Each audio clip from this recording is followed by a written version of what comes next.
Hello guys, welcome back.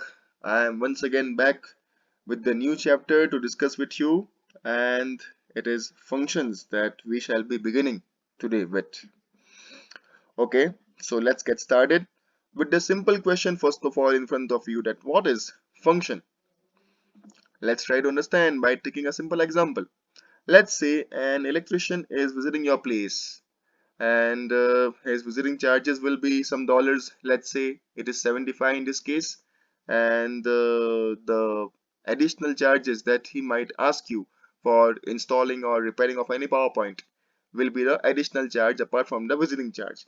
Let's say that in this case the repairing cost for each PowerPoint is $30. Let's try to put that thing into an equation form. So in case of single PowerPoint reparation, he will take away $105, 75 plus 30. If the number of PowerPoints are 2, it will be equal to $135. So as you can see here, that with the number of PowerPoints increasing, the amount payable to the electrician also keeps on increasing. So to make it more generalized, let's say that number of PowerPoints are X. So our equation will become 75 plus 30x, which will be equal to the amount we have to pay to the electrician. So ultimately we can say here that amount is dependent on the variable x, where x is what? The number of power points. Let's rewrite this equation here for more understanding, and let's denote our amount as y.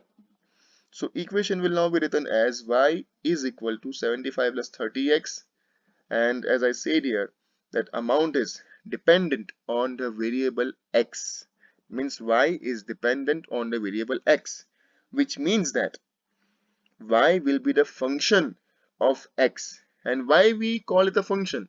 Because ultimately the value of y will be calculated on the basis of the value of x. The value of x changes, the value of y will also change. So this is the fundamental theory of a function. Let's try to focus on certain points here, that in this case the example which we took at in that example, the x is the independent variable. X was the number of power points, and y will be the dependent variable, the amount that is payable to the electrician.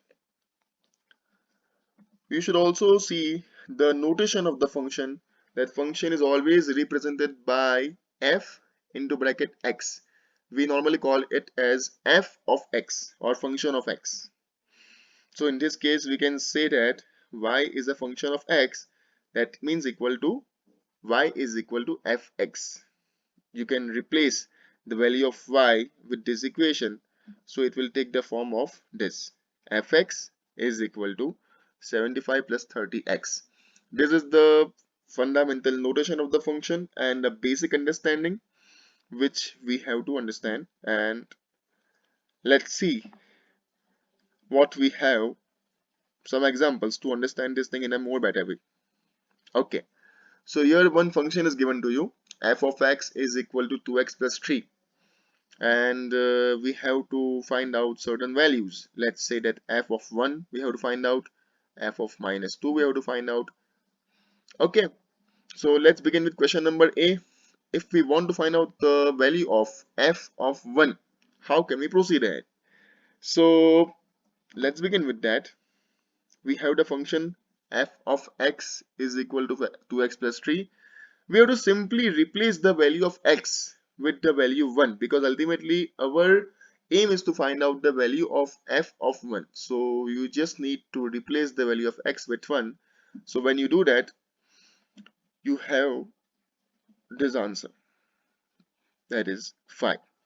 Very simple to understand. So your value is equal to 5 for the function f of 1. Similarly, if we do the same for f of minus 2, we will get the answer as we do the math, and that is equal to minus 1. Very simple. Let's see some more examples.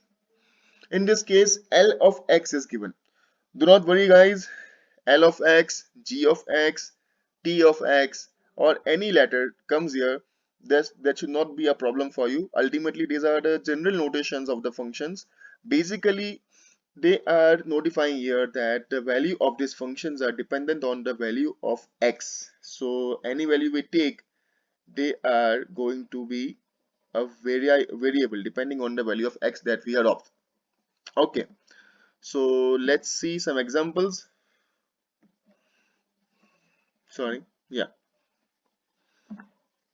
Okay, so we need to find out 4 questions answers from these functions. So let's begin with that. First of all, we shall be focusing on the first question, that is L of 2 plus 1. Okay. Now to make it more simple, I will be first of all focusing on finding the value of L of 2. Okay. So let's, as usual, replace the value of x with 2. So you will land on answer 7, and just add the number 1 to it will give you the value of 8. So that is the answer for question number 1. Okay, it seems very simple. Question number B, L of 1 plus L of 2. L of 2 now we already have, so let's once again find out the value of L of 1.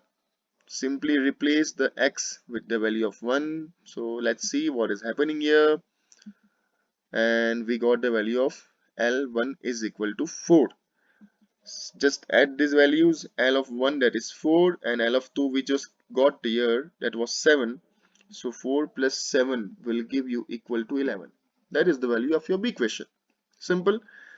Question number C is 3 times L of minus 1. Now this is a multiplication case where your function is multiplied by 3. So it is always ideal case to first of all find out the function value alone. So we shall be proceeding ahead in finding out the value of L minus 1 first. Once again replacing the x's with the minus 1 value. So your answer will be minus 2, then simply multiply it with 3. So you will get your answer is equal to minus 6. Very simple. Okay, one more question. L of 5 is divided by 4. Once again find out the L of 5, which will be equal to 16. Once you found out that, just divide that value by 4, which will give you 16 by 4, and that is equal to 4. So this is how you will be calculating the easiest function questions, where you will be given certain functions and you have to find out certain values like this. Okay, let's see what else we have to understand this thing in a more better way. Okay, here is an example where rectangle has an area of 100 square meter.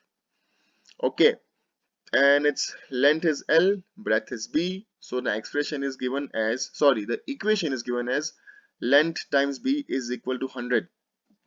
We have to write this formula as a function. Okay, and in first case we have to notify as L the dependent variable, and in second case we have to notify L as independent variable. Okay, now it seems very easy. Just pay attention here. So we have this equation in our question that L multiplied by B is equal to 100. Now let's take into consideration question number A, with that, well, where L is dependent variable. Okay, so when L is dependent, we need to write it down in this way, that make your L as a subject of formula. So it will be represented as L is equal to 100 divided by B. So now you can see here that if the value of B changes, the value of L will be automatically affected because of it. So in simple words, we can say here that the value of L is dependent on B. The value of B keeps on changing, it will ultimately affect the value of L. Okay, so B in this case becomes the independent variable and L becomes the dependent variable. Very easy, just leave it here. That's it for question number A. Question number B is, now we have to write down L as independent variable. So you are smart enough to understand this fact, and you will simply write it down as B is equal to, this time, 100 divided by L, because whatever variable stays here will have a dependency on this variable, because if this variable changes its value, it will ultimately affect this value. So when L is independent, our equation takes this form. So I guess that is it for the introductory part of functions. We shall be meeting again and discussing functions, relations, and their graphs in the next tutorial. Till then, take care of yourselves. Wish you a very happy learning, and please, if you like our videos, subscribe it. Thank you very much.